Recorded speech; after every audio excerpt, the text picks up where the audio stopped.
હમણાં જ ભારે વરસાદની શક્યતા છે, પણ આ વખતે ઓગસ્ટ સપ્ટેમ્બરમાં પણ સારો વરસાદ રહેવાની શક્યતા રહેશે. હમણાં જોવા જઈએ તો 20મી જુલાઈથી સૂર્ય પુષ્ય નક્ષત્રમાં આવેલ છે. આ નક્ષત્રનું પાણી સારું હોય છે અને પુષ્ય નક્ષત્રમાં હજુ પણ તારીખ 21, 22, 23માં ઘણા ભાગોમાં વરસાદ થશે. કેટલાક ભાગમાં ભારે વરસાદ થવાની શક્યતા રહેશે. પરંતુ દક્ષિણ ચીનમાં જે ટાઇફૂન બનેલું હતું તેના અવશેષો બંગાળના ઉપસાગરમાં આવતા બંગાળનો ઉપસાગર વધુ સક્રિય થશે અને તેમાં ડીપ ડિપ્રેશન કે લો પ્રેશર બનવાની શક્યતા રહેશે, જેનો માર્ગ પણ છત્તીસગઢના માર્ગમાં થઈને પૂર્વીય મધ્યપ્રદેશના ભાગમાં આવશે. ત્યારબાદ લગભગ પૂર્વીય ગુજરાતના ભાગોમાં આવશે. પૂર્વીય ગુજરાતના ભાગોમાં ભારેથી અતિભારે વરસાદ થવાની શક્યતા રહેશે. ધીરે ધીરે ઉત્તર પશ્ચિમ ભારતમાં આવતા ગુજરાતના ઘણા ભાગોમાં ભારેથી અતિભારે વરસાદ થવાની શક્યતા રહેશે. દક્ષિણ સૌરાષ્ટ્રના ભાગોમાં ભારેથી અતિભારે વરસાદ થવાની શક્યતા રહેશે. દક્ષિણ ગુજરાતના ભાગોમાં ભારેથી અતિભારે વરસાદ થવાની શક્યતા રહેશે. આ ઉપરાંત મધ્ય ગુજરાતના ભાગોમાં ભારેથી અતિભારે વરસાદ થવાની શક્યતા રહેશે. અમદાવાદ, ગાંધીનગરમાં પણ ધોધમાર વરસાદ પડવાની શક્યતા રહેશે. આ ઉપરાંત પંચમહાલના ભાગોમાં ભારેથી અતિભારે વરસાદ થવાની શક્યતા રહેશે. જોકે કેટલાક ભાગમાં ભારેથી અતિભારે વરસાદ થવાની શક્યતા કરી શકાય. અને અરવલ્લીના ભાગોમાં પણ ભારેથી અતિભારે વરસાદ થવાની શક્યતા રહેશે. પાટણ, સમી, હારીજના ભાગોમાં કેટલાક ભાગોમાં ભારે વરસાદ થવાની શક્યતા રહેશે. કચ્છના કેટલાક ભાગોમાં ભારે વરસાદ થવાની શક્યતા રહેશે. બનાસકાંઠાના કેટલાક ભાગમાં ભારેથી અતિભારે વરસાદ થવાની શક્યતા રહેશે અને અરવલ્લીના કેટલાક ભાગમાં ભારેથી અતિભારે વરસાદ થવાની શક્યતા રહેશે. આ બીજું વહન જબરું છે અને નદીઓમાં પૂર પણ આવવાની શક્યતા રહેશે. નર્મદાના સ્રાવ વિસ્તારમાં ભારે વરસાદ થતાં લગભગ નર્મદા નદીના બંધની ઊંચાઈ વધી શકે છે. નર્મદા નદી બે કાંઠે થવાની શક્યતા રહેશે. સાબરમતી નદીમાં પાણીનો આવરો આવવાની શક્યતા રહેશે. આ ઉપરાંત લગભગ તાપી નદીનું જળસ્તર વધી શકે છે. પણ ઉલ્લેખનીય છે કે તારીખ 28 જુલાઈ પછી વિન્ડ ગત જબરજસ્ત રહેશે. પવનનો સપાટો વધારે રહેશે. પવનનો સપાટો કોઈ ભાગમાં તો 50 કિલોમીટર અને ક્યાંક 60 કિલોમીટરનો પણ પર અવર થઈ શકે છે. કચ્છના ભાગમાં પવનનો સપાટો વધારે છે. ઉત્તર ગુજરાતના ભાગમાં પવનનો સપાટો વધારે છે.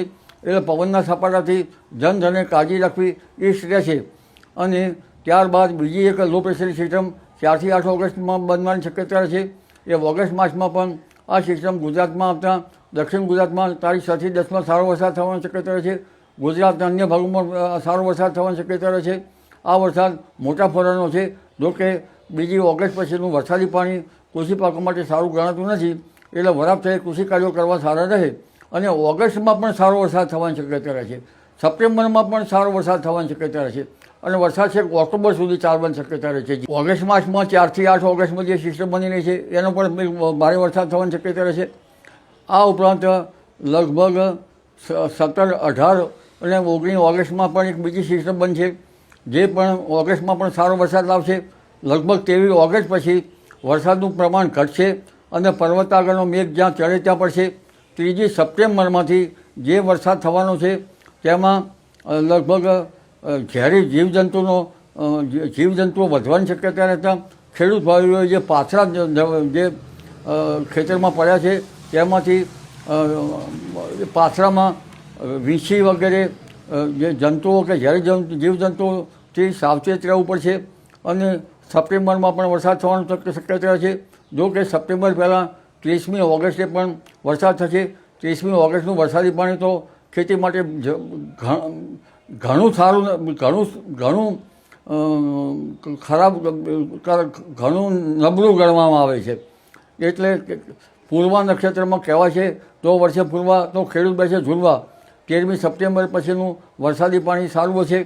અને 27 સપ્ટેમ્બરથી 5 ઓક્ટોબર વચ્ચે ગાજવીજ સાથે વરસાદ થવાની શક્યતા છે. 17 ઓક્ટોબરે દરિયામાં લગભગ પવનની ગતિ વધુ રહેવાની શક્યતા રહેશે.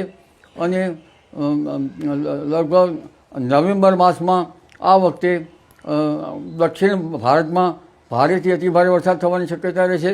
એટલે ધીરે ધીરે આ વરસાદ જે છે ઓક્ટોબર સુધી તો રહેશે, પણ નવેમ્બર માસમાં પણ લગભગ પાછા ફરતા મોસમી પવનો દક્ષિણમાં સપાટો લગાવી શકે છે. નવેમ્બરમાં ભિન્ન ભાગોમાં વરસાદ થવાની શક્યતા રહેશે. કારણ કે જ્યાં વરસાદ ચડે ત્યાં પડવાની શક્યતા રહેશે. એટલે નવરાત્રિમાં પણ કોઈ ભાગમાં વરસાદ થવાની શક્યતા રહેશે. ખેડૂતો માટે તો પડ્યા ઉપર પાટા જેવું છે. હજુ તો ઘણા ભાગમાં વરાપ નહીં થઈ ત્યાં પાછું વરસાદનું મોકાણ શરૂ થઈ ગયું. ઉત્તર ગુજરાતના કેટલાક ભાગોમાં જ્યાં છે ત્યાં ખેતરમાં ઘાસ જ ઉગ્યું છે. હવે ઘાસ સાફ કરવું કે વાવેતર કરવું તે કંઈ સમજાતું નથી. જ્યારે સૌરાષ્ટ્રના કેટલાક ભાગમાં પાક પેદાશ સારી છે એટલે ત્યાં આ વરસાદ સાનુકૂળ બનશે. ગીર સોમનાથના ભાગમાં સાનુકૂળ બનશે. તો આ વરસાદ જે છે એ દક્ષિણ સૌરાષ્ટ્રના ભાગમાં ભારેથી ભારે વરસાદ છે.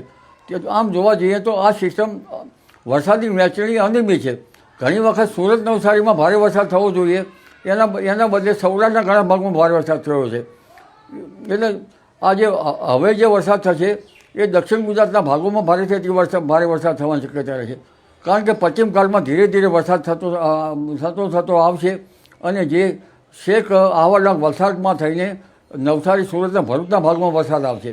એટલે આ સિસ્ટમ હવે આવશે.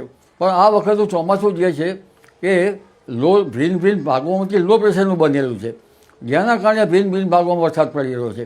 ઘણા ભાગમાં તો વરસાદ ઓછો છે, જે દેશના ઘણા ભાગોમાં.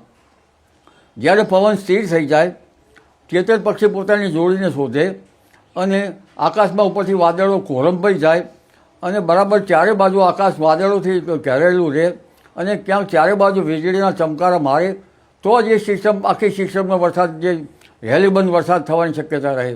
આવો વરસાદ આ વખતે થતો નથી. આ વખતે જ્યાં લો પ્રેશર બન્યું અને વરસાદ વરસાઈ અને પાછા વાદળો જતા રહ્યા, આવું બને છે. જી.